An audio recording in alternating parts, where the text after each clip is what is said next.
Hello, ¿cómo están todos? Un placer volver a acompañarlos en esta semana, donde estaremos hablando de nuestra segunda unidad temática, la cual trata acerca de las palabras y su función.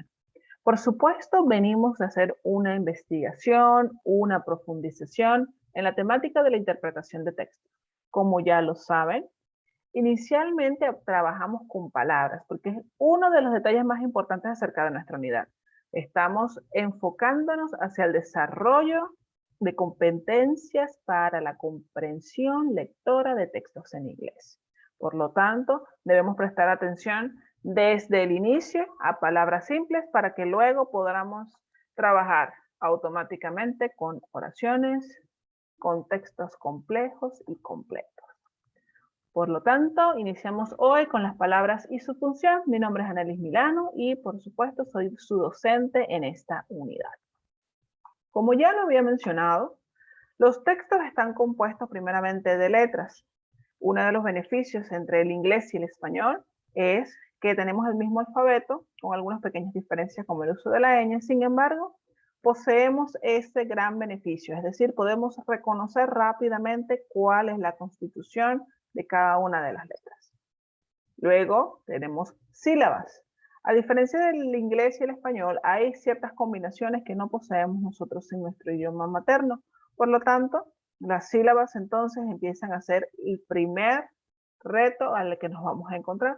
Sin embargo, cuando hablamos de la constitución de palabras, entendemos entonces que trata acerca de los significados. Por lo tanto, las sílabas pueden dejarse de un lado cuando tratamos de hablar acerca de la comprensión lectora, debido a que lo que nos da significados realmente son las palabras completas. Ahora bien, si estuviésemos hablando de pronunciación, sería otro tema. Cuando ya las palabras están compuestas y se agrupan en forma de oraciones, entonces se producen no solamente imágenes, sino que se transmiten ideas. Estas ideas, a su vez, dentro de las oraciones, se componen dentro de un grupo al cual llamamos párrafos. Estos párrafos pueden variar en extensión o números de línea y números de oraciones. Lo que sí tenemos que tener siempre en claro que los párrafos van a desarrollar una idea, bien sea principal o una idea inicial, la cual van a agregar otras oraciones que nos van a dar más información acerca de lo que está tratando o lo que se habla en ese párrafo. Finalmente, como ya lo saben, la constitución de uno o varios párrafos entonces desarrolla lo que nosotros conocemos como los textos.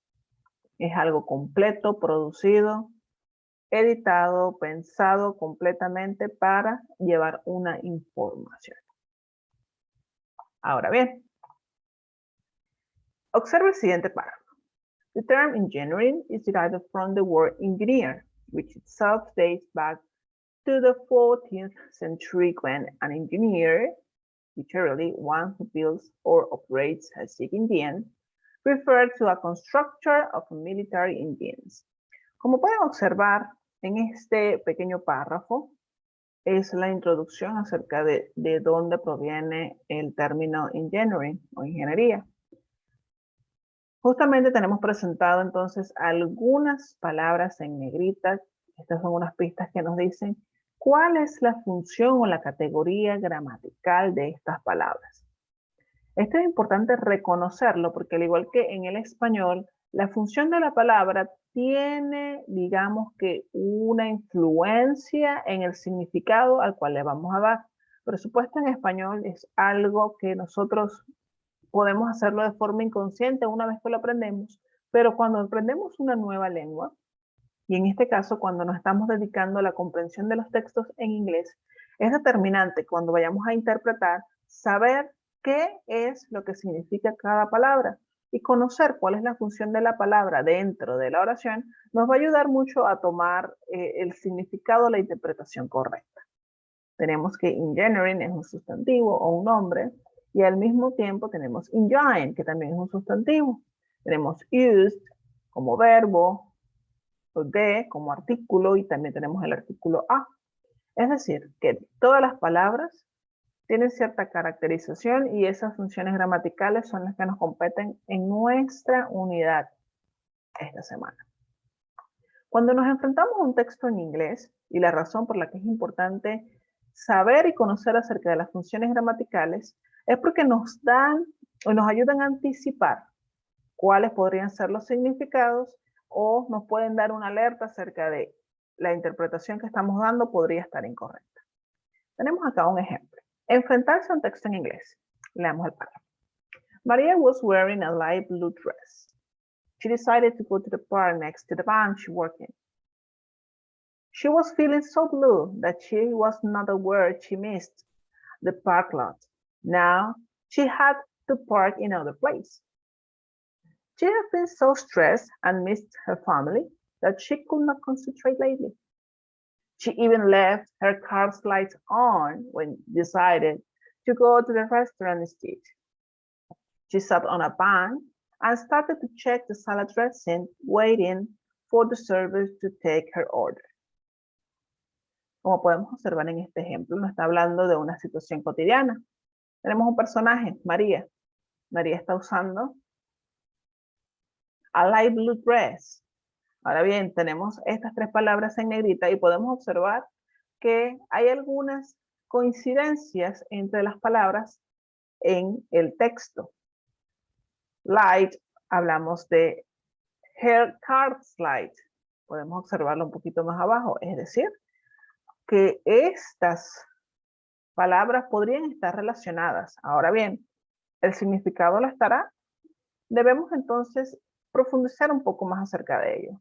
Light tiene muchos significados, ya sabemos que las palabras polisémicas nos indican la variedad de significados que una palabra puede tener y que a través de la homonimia podrían estar o no relacionados. Light, en este caso, está refiriéndose al color, está dando una característica acerca del color del vestido. So, light blue en este caso significaría, así es, azul claro. Ahora bien, cuando hablamos de car slides, ahora el significado es completamente diferente. No estamos hablando de algo claro, estamos hablando de luces. Si bien los significados están relacionados, uno se refiere a un adjetivo y el otro se refiere a un sustantivo. Es decir, que las funciones que cumplen las palabras dentro de esta oración o de estas oraciones son totalmente diferentes. En la primera, light está dando la característica de blue y se encuentra antes del sustantivo dress.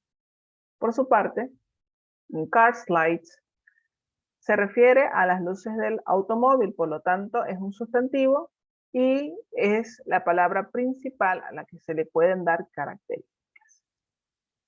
Luego tenemos la palabra park. Nos encontramos park, to park. Y también tenemos park lot. Tres palabras con tres significados diferentes. La primera es go to the park. Ella va al parque. Luego tenemos she missed the park lot. Park lot es una palabra que refiere al lugar donde se estacionan los automóviles. Es decir, no es un parque. Y luego tenemos she had to park.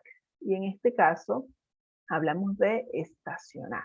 Entonces, park lot y to park podrían estar relacionados, pero el primer park, go to the park, no tiene un significado que podamos relacionar. Es decir, que cada una de estas palabras tiene su función. Go to the park y the park lot, ambos son sustantivos, estacionamiento y parque, mientras que to park significa estacionar, que vendría siendo un verbo. Tenemos la palabra missed and missed, que se escriben totalmente iguales y ambas están relacionadas a la función gramatical verbo, es decir, ambas tienen la misma función, sin embargo los significados son totalmente diferentes. En la primera, she missed the park lot, significa que lo perdió, no lo vio, por lo tanto no lo visualizó y siguió de largo, en el caso de la historia. Mientras que luego se dice she missed her family, que los están extrañando, que es el que está extrañando a su familia, que podría ser el significado al cual estamos acostumbrados. También tenemos la palabra dressed, que significa vestido, y luego tenemos salad dressing, que muchos dirán, salad dressing, vistiendo la ensalada. Por supuesto que no. En este caso estamos hablando de ese componente, ese lo que le agregamos a nuestras ensaladas para darles sabor, es decir, ese acompañamiento. Tenemos palabras también como bank. Next to the bank she works in. El banco donde ella trabaja. También sucede lo mismo con Miss. And she sat on a bank. Se sentó en un banco. Es decir, los significados, a pesar de la categoría gramatical es la misma, sustantivo, los significados son totalmente diferentes. Las categorías gramaticales son muy variadas. Esto es simplemente a manera de explicación. Tenemos distintos tipos de palabras, tenemos pronombres, adjetivos, sustantivos, verbos, determinantes, adverbios, preposiciones, conjunciones. Cada uno de ellos tiene sus propias categorías, las cuales uno debe profundizar. Tenemos que entender para qué utilizamos cada una de esas palabras, cómo funcionan, qué son, cuáles son algunos ejemplos que podríamos tener tanto en inglés como en español, para tener, digamos, que un poco de idea y mayor conciencia acerca de las interpretaciones en español. Por supuesto, es conocimiento transferible, es decir, cuando manejamos esto en español, que en su nivel universitario ya probablemente han tenido recurrentemente la explicación acerca de esto, simplemente tenemos que transferir lo que ya conocemos a las palabras en inglés. Ahora bien, sabemos que existen todas estas palabras. Como anteriormente en otros videos lo había mencionado, el inglés es un idioma que es bastante limitado en cuanto a las palabras. Y al igual que el español, se ayuda, toma algunas ideas, algunas partículas para crear un poquito más de significados. Es decir, usamos afijos para crear nuevos significados, nuevas palabras que puedan estar mejor contextualizadas a nuestros textos o a la función gramatical que pretendemos usar.